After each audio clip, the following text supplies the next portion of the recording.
Hello guys, welcome to the WTS channel. आज हम आपको मूवी एक्सप्लेन करेंगे वॉक अबाउट। कहानी की शुरुआत में हम ऑस्ट्रेलिया के सिडनी शहर को देखते हैं, जहां पर एक स्कूल में एक लड़की पढ़ा करती है। इस लड़की का नाम जेनी है। उसका छोटा भाई भी यही स्कूल में पढ़ता है, जिसका नाम जॉन है। जेनी और जॉन के पिता सिडनी शहर के किसी दफ्तर में काम किया करते थे। ये लोग एक अपार्टमेंट में रहा करते थे। जेनी की मॉम की मृत्यु के बाद ये तीनों यही रहा करते थे।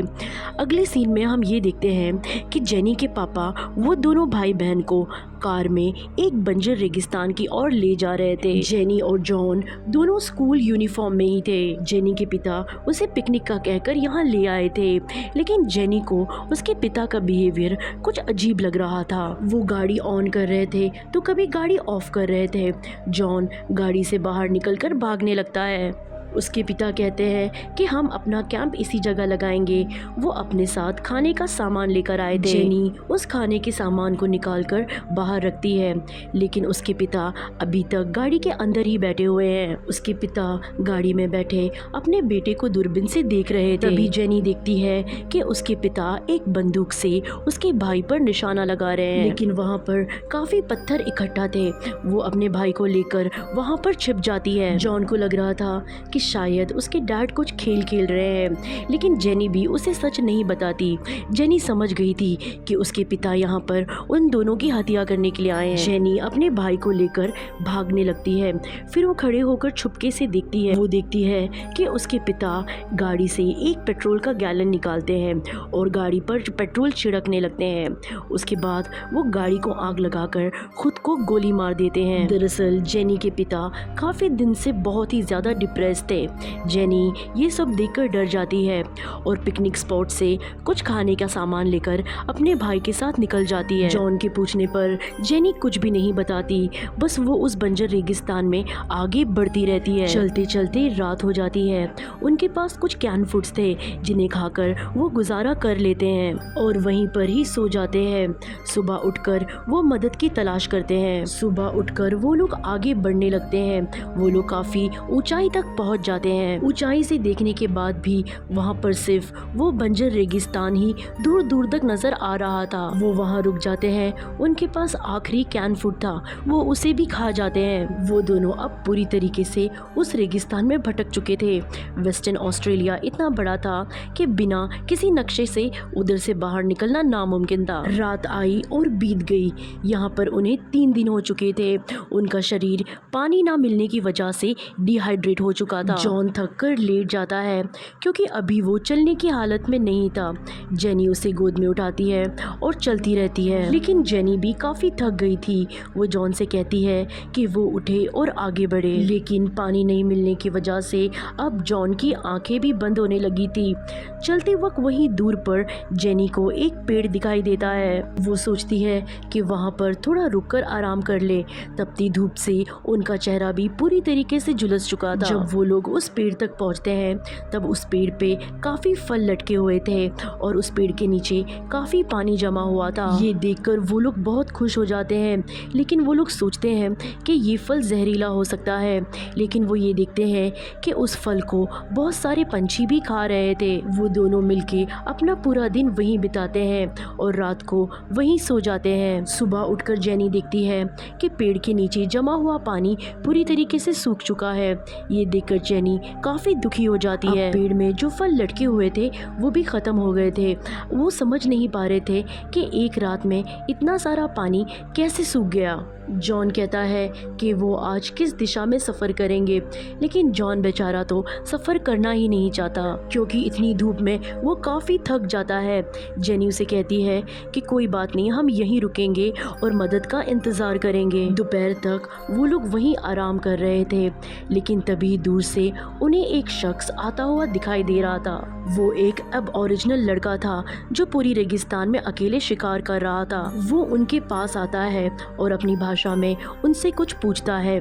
जेनी को उसकी भाषा समझ में नहीं आती और ना ही उस लड़के को इंग्लिश आती है।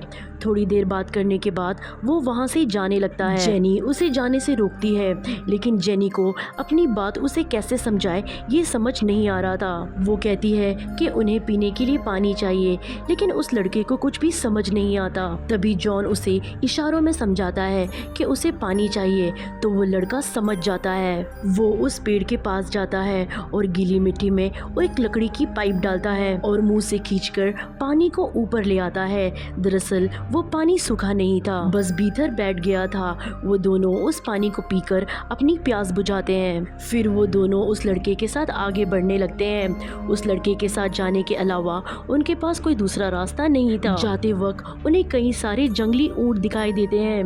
वो लड़का कंगारू का शिकार करता है और उसके मीट को पकाकर उन्हें खिलाता है। वहाँ जॉन के पास एक खिलौना था। वो खिलौना ब्रिटिश सोल्जर था। वो लड़का जब उस खिलौने को देखता है तो उसे फेंक देता है, क्योंकि उसे ब्रिटिशर से नफरत थी।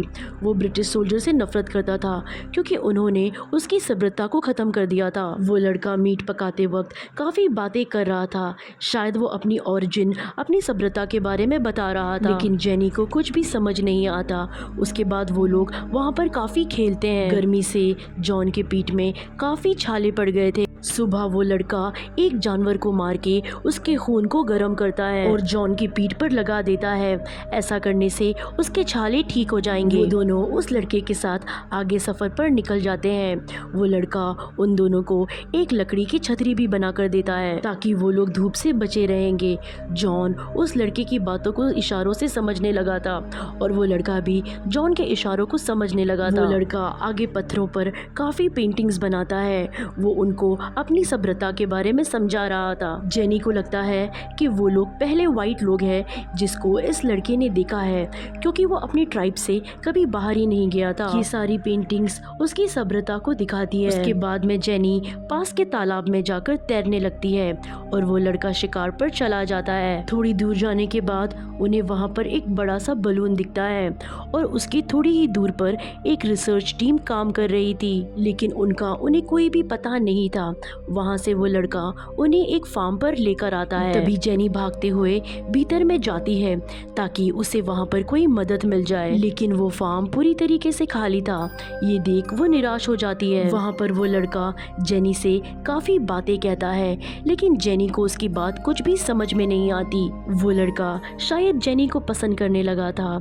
वो जॉन को लेकर शिकार पर चला जाता है। वहाँ उसे एक वाटर बफेलो दिखाई देता है।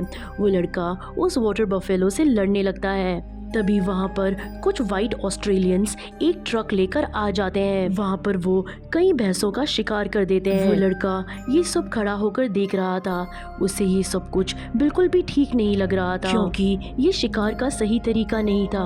वो दुखी मन से वापस फार्म लौट जाता है। जेनी उसे आवाज देती है, लेकिन वो नहीं सुनता। बाहर काफी भैंसों की हड्डियां पड़ी हुई थी।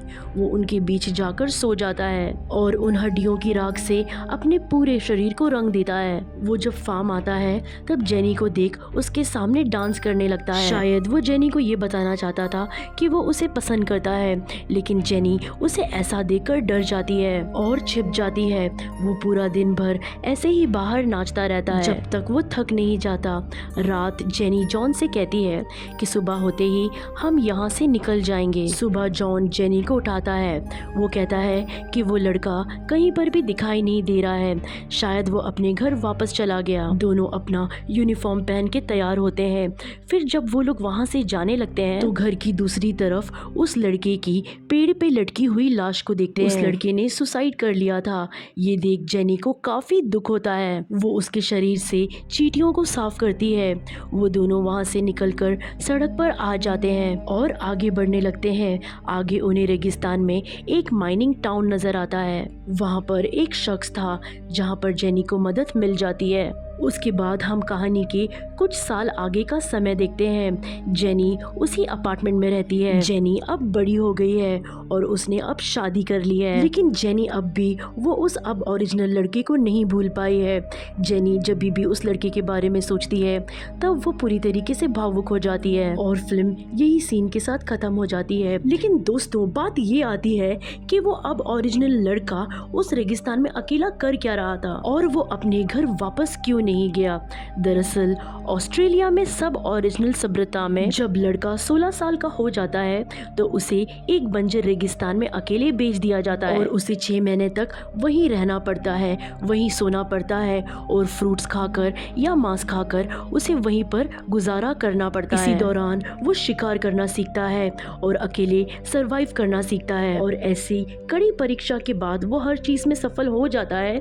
तब ऐसे ही अब ओरिजिनल लड़के को वॉक अबाउट कहा जाता है। ये कहानी भी एक ऐसे ही वॉक अबाउट के बारे में थी। दूसरा सवाल ये है कि आखिर वो लड़के ने सुसाइड क्यों किया? क्योंकि उस लड़के को ऐसा लगा कि जेनी ने उसे अपनाने से इनकार कर दिया और वो एक अच्छा अब ओरिजिनल बनने में नाकामयाब रहा। वो एक सफल इंसान नहीं है, इसलिए उसे मर जाना चाहिए। और जब उसने व्हाइट ऑस्ट्रेलियन द्वारा उन भैंसों का शिकार होते हुए देखा तो तभी उसे अपनी काबिलियत पर शक होने लगता है कि उसे एक शिकार करने के लिए घंटों लग जाते हैं, कितनी योजनाएं बनानी पड़ती है, लेकिन वो 2 व्हाइट ऑस्ट्रेलियन लोगों ने कुछ ही मिनट में कितनी सारी भैंसों का शिकार कर दिया। उसी मंजर को देख वो जीने की इच्छा छोड़ देता है। शायद वो एक असफल अब ओरिजिनल है और एक सफल वॉक अबाउट बनने की परीक्षा में फेल हो गया, इसीलिए वो अपने घर भी नहीं जा सकता।